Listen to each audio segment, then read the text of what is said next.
أدي أبي عاوز له مس من تتعرقنا حشنا مس أبي مس إساياس كده شمس إساياس معراء بحنسا علينا ولدنا توالدنا إنا أبزأوا نزي أجن كبير حزن كبير نبعات أكل معنا عننا دقنا بخار عند تحارد حلفنا إنا زي أخن حلفن كلنا إتنا يقدم نكاد أنتي جزية ملؤ باهي سلاسة زنورة جزية موائل نسيت رسيعه هيك من تعلنا كبير حزني نازلني أنا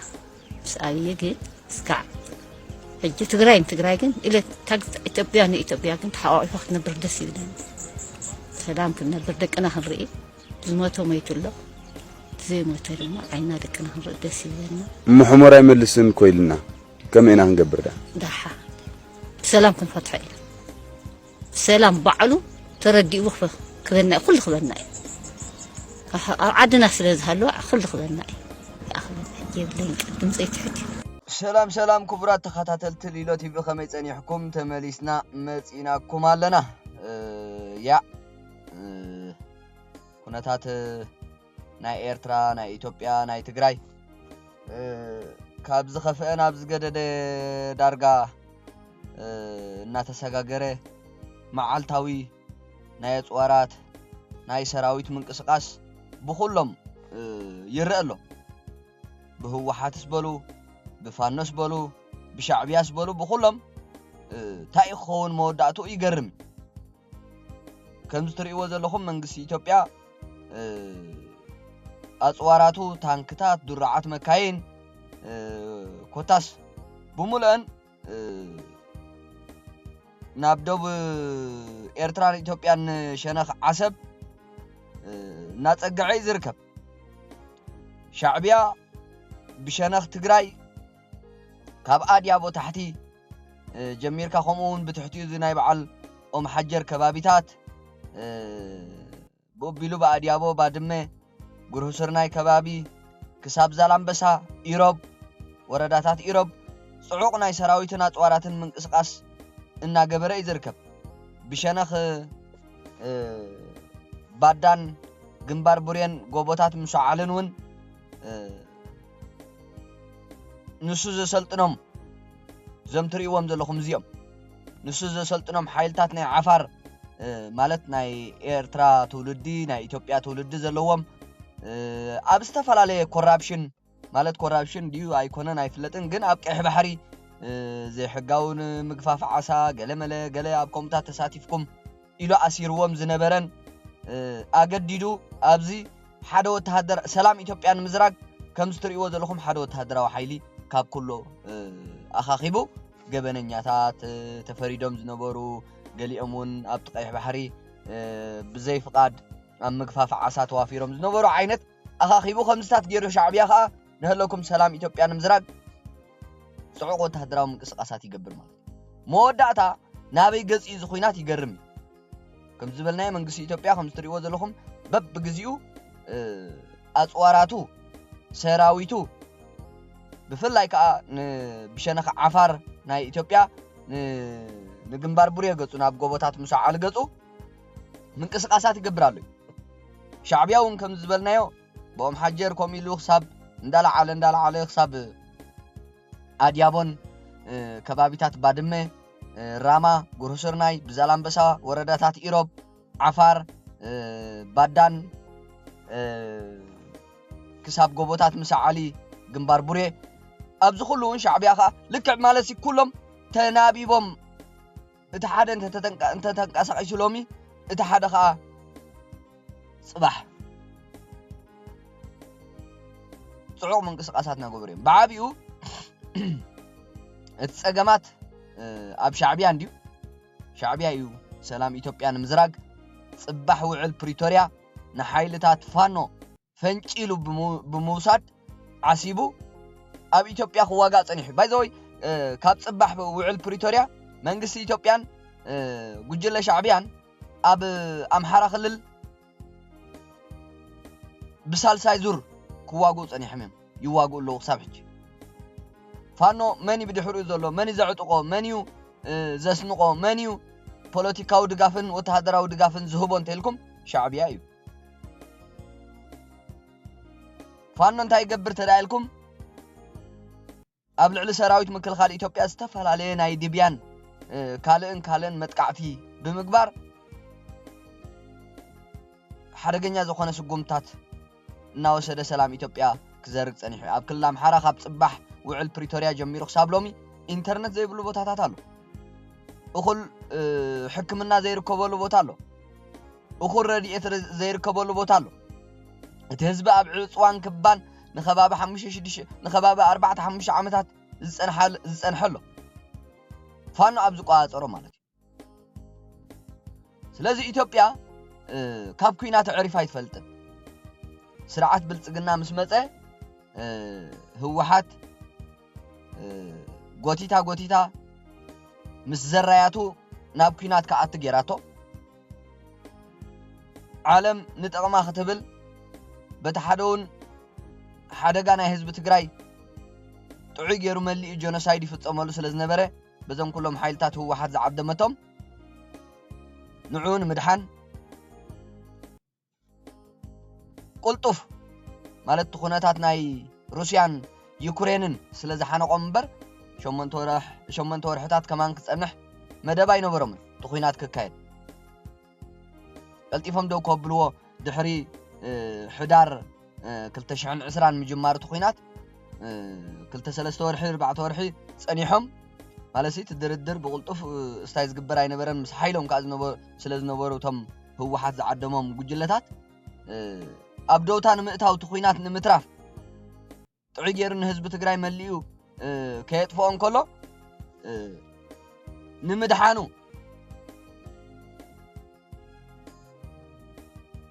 ዝተፈላለዩ ስጉምታት ይወስዱ ነይሮም እዮም ካብኡ ኩናት ናይ ዩክሬን ናይ ሩስያ መጽኡ ነቲ ኩነታት ኣራሳሲዕዎ ማለት ህዝቢ ትግራይ ከዓ ከም ሕሱም ጸኒቱ ብጣዕሚ ዘስካሕክሕ ግፍዕታት ተፈጺሞ ኩሉ ብዋነነት ነቲ ኩነታት ዝፈጠረት ወይ ነቲ ጆኖሳይድ ክፍጸም ዝገበረት ዋላ ህወሓት ትኹን ግን ኩሎም ሓይልታት ህወሓት ዝዓደመቶም ኣስካሕካሕ ዝኾነ ግፍዕታት ፈጺሞም ኣብ ትግራይ ማለት እዩ ስለዚ ንሱ እንተኻይዱ እንደገና ሻዕብያ ተኸሊፈ ኢሉ ክንቅጽል ኣለና ዝኹናት ኢሉ ምስ ብልጽግና ስለ ዘይተሳምዐ ከዓ ነዞም ንብሎም ዘለና ዕጡቋት ናይ ፋኖ ኣሸብርቲ ሓይልታት ወይ ከዓ ብሽበራ ዝተጸውዑ ኣብ ፌደራል መንግስቲ ኢትዮጵያ ኣብ ህዝቢ ኢትዮጵያ ኣብ ተወከልቲ ህዝቢ ኢትዮጵያ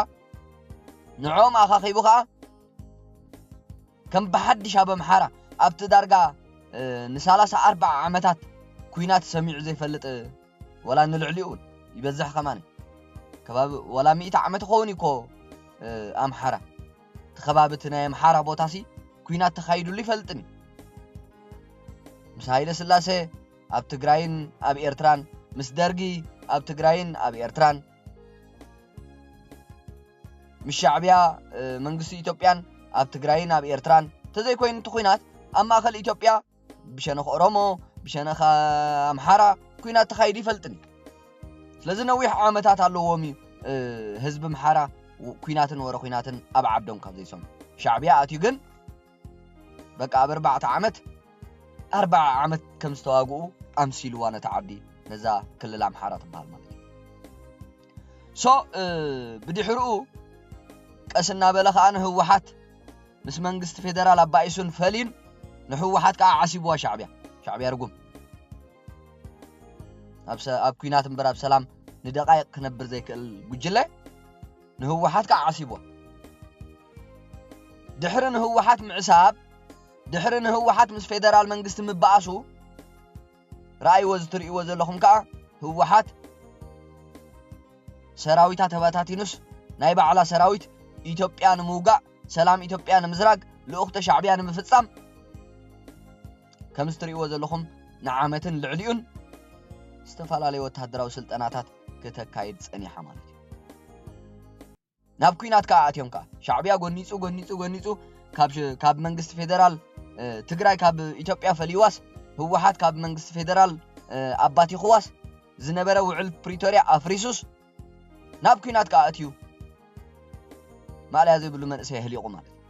ኣብዚ ናይ መወዳእታ ጥርን መጀመርያ ወርሕ ለካቲትን زرعنا أنا عسرت معلت مرير كوينات ما لا يبلو من سي تقرايو طفيو حجي قال يا خمسي عقلي لكم تريوه اتو خوينات كابي نابي استكوس نيرو ناب منتاي ناب غوبتات ناب غولاغول ناب سنچراتات ناب رباتات تعسرت معلتسي بشنخ هوحات نابي تكوس نيرو بشنخ سراويت إثيوبيا نابي تكوس نيرو بشنخ سراويت حيل سلام تقراي نابي تكوس نيرو بشنخ هوحات وناب حيل سلام تقراي نابي تكوس نيرو خنفلطلنا ناب سبات ناب دق سبات ناب استعادقو ناب عطقات ناب كلهم ناب سراويتهم يستكوس نيرو أبزي كندي هوت حليفو بعسرت معلت سلازي شعبيا نخلهم لك عمت هوحات نخلهم حيلتات عديما اب تግራይ بطعمي اسكحكحي زخونه ኩናት ከካየድ ዝገበረት ሻዕቢያ ኻን ኩሎም ዓዲሙ ንኩሎም ዓሲቡ ንፋና ዓሲቡ ንኦሮማ ንሓይልታት ናይ ኦሮማ ዓሲቡ ንኩሎም ቶም ሰላም ናይ ኢትዮጵያ ዘይደሊ ሓይልታት ዓሲቡ በቃ መናሃርያ ኩናት ገይርዋ ትግራይን አምሓራን ዳርጋ ብምልእታ ኢትዮጵያ بخمس تريقو زلهم معالتاوي سراويتي ينقسقسالو شعبيا بخمس تريقو زلهم معالتاوي سراويتي ينقسقسالو وتهدراو سلطنا يهبالو هوحات بخمس تريقو زلهم معالتاوي سرعات بلصقنا سراويتنا ጦራቱን ينقسقسالو كلهم ابصعوق وتهدراو منقسقاساتن ابصعوق وتهدراو اصوراتن ابن خوينات زعدم ناي ان كان هابان قالات تسميدم اتناي وكلنا خوينات اب تግራይ ከይካየድ ዝፍራሕ ንምክያዱ ሰዓታት ቆጥርለው ኩሎም ሰዓታት ኩናት ድሕሪ ሻዕቢያ ሰላምና ኢትዮጵያ ዘይደልዩ ሓይልታት ሰላምና ኢትዮጵያ ዘይደልዩ መንግስታት كساب عنقرم أصوارات عتيقهم أما أخل تقراي قلت فوق عرف زيك الكوينات من جمار يقول نتقوى مالو بشانخ بلصقنا ناتي دحر شعبيا زول حيلي وي دحر شعبيا زول حيلتات نمد خام كساب عنقرم أصوارات معبل أصواراتن استفالالي دروناتن عاديقوم نبلصقناون دفولو እዚ ኩሉ አበይ ከካየት ተዳይልና አማ አኸል ትግራይ ህወሓት ቀጠልያ መብራህት ወሊዓ ናይ ውክልና ሃገራት ናይ ውክልና ኩናት አማ አኸል ትግራይ ከካየድ ቀጠልያ መብራህት ወሊዓ ትሎም ንብልጽግናስ ይኹን ንሻዕቢያስ ይኹን ንድሕሪኦም ዘለዎ ሓይልታትን መንግስታትን ይኹን ቀጠልያ መብራህት ወሊዓ ሻዕቢያ ህወሓት ሕሰቡ እዚ ካየድ ዘሎ ኣብ ትግራይ كلهم زنقاسقس زلو እዚ ስራይዎ ብልጽግና 00 بعفرس ينقاسقس بحمراس ينقاسقس نا ማእኸል ትግራይ حيل شعبي ابو يزلو سلام ኢትዮጵያ ዝዘርጉ ሰለስተ ሓይልታት ኣብዮም ዘለው እዙን ራይዎ እዚ መዓልታው ዝካየድ ወተሃደራዊ ስልጠና ናይ ህወሓት ሰላም ኢትዮጵያ ንምዝራግን ኢትዮጵያ ንምውራርን አዲስ አበባ تطعموا ونمئتاون تقاربوا ملؤم اب كوينات اتي نمصناتومن بهوحات زكاي زلو تهدراو سلطناي ازون تاريخمو كاب ايرترا ناب تግራይ زاتو كاب ايرترا بعفار غيرو ناب دوبات ايرتران ايثيوبيان زصقع ناي شعبي حيلي سلازي كلهم اب تግራይ حد حدم دم كفاسسو ويكا منسيات دق ايرتران منسيات دق تግራይን بحفشان حزب تግራይን حزب ايرتران نمطفا اما اخل تግራይ تاب تግራይ زكاير كويناتكو لتግራይ ጥራይ ዝጎድእ ዝመስሎም ብዙሓት አለው ደቂ ዓድና ተማሉንኮ ኣብ ተመሊኡ አያቶን ዝበሃለሉ ሰራዊት አራዊት ሰራዊት ኤርትራ 80,000 ልዕልዩን ዝኸውን ኤርትራው ጸኒቲ ኤርትራዊ ህይወት ሓሊፊ አደናይዞም 80,000 አዴታት ናይዞም 80,000 ኤርትራውያን መንእሰያት ደሃ የብለን ናይደቀን ኣብ ትግራይ ጠፍዮም ሻዕብያ ብኽብሪ ስኳ ኮብ ኪብእትይዎም ኣብኡ ረሲዕዎም በቃ ንስድራ ቤቶም ኣየገድሰን ሻዕብያ ናቱ ጥሪት እዮም ባይዘወይ መንእሰይ ኤርትራ ናይ ሻዕብያ ጥሪት እዩ ኣደ ትወልድ ኣቦ ይዕቢ ሽዑ ሻዕብያ እዩ ዝጥቀመሎም ኣብ ሻዕብያ እንድሕር በፂሖም ሻዕብያ እንተተረኪብዎም ሻዕብያ እንተተቐቢልዎም ወደይ ሰብኣየይ በዓል ገዛይ ሓፍተይ ጓለይ ዝበሃል ዘረባ የለን ብፈቓድ ናይ ሻዕብያ እዩ እንተስ ሬሳ ክወሃበካ እንተስ ኣሰንኪሎም ኣካላ ኣጉዲሎም ከረክቡኻ ኩሉ ብፍቓድ ናይ ሻዕብያ እዩ ኣብ ኤርትራ ብጣዕሚ ናይ ጉድ ናይ ሕማቕ ኣብ ዓለምና ተራእዩ ዘይፈልጥ ኣብ ልዕሊ ሕብረተሰብ ኤርትራ ኣብ ልዕሊ መንእሰይ ኤርትራ ኣብ ልዕሊ ህዝቢ ኤርትራ ጆኖሳይድ ተፈጺሙ እዩ ብሻዕብያ እዚ እዩ ዘሎ ኩነታት ብጣዕሚ ምንቅስቃሳቶም የስጊ እዩ ናይ ሻዕብያ ናይ መንግስቲ ኢትዮጵያ ናይ ህወሓት ናይ ፋኖ ናይቶም ሻዕብያ ዝምውሎምን ዝሓባብሎምን ዕጡቋት ናይ ዓፋር ተወለድቲ ናይ ኢትዮጵያን ናይ ኤርትራን ናይዚኦም ኩሎም ተደሚሩ ወላውን ፋኖ ዘምባ ናይ ኦሮሞ ሓይልታት እውን ኣለው ንኩሎም ሻዕብያ ይዋንኦም ብጣዕሚ ይገርም ማለት እዩ ናበይ ኸይድ ኩነታት ስክፍታ ይፈጥር ኢትዮጵያ ሰላማይ ዘርጓሎ መራሕቲ ህወሓትን ባህላውያን ጀነራላቶምን ሻዕብያን ኩሉ ግዜ ህዝቢ ትግራይ እኳ ሕጂ ነቂሑ እምበር መጀመርያ ተደርቢሽን ዲነሩ ኩሉ ነገር ምስተዓጽኦ ዋ እንድሕር ዳ ብቀይሕ ባሕሪ ህይወትና ነድሕን ኮይናሲ ዋ ምሻዕብያ ዘይንጾምደሉን ዘይናሓብረሉን ምክንያት ይብልና ከይፎተና ንገብሮ ኢሉ ህዝቢ ዳርጋ ሓፍሓፍ ኢሉ ነይሩ መጀመርያ ድሓር ግን ሻዕብያ ብጀካ ኣጽዋራት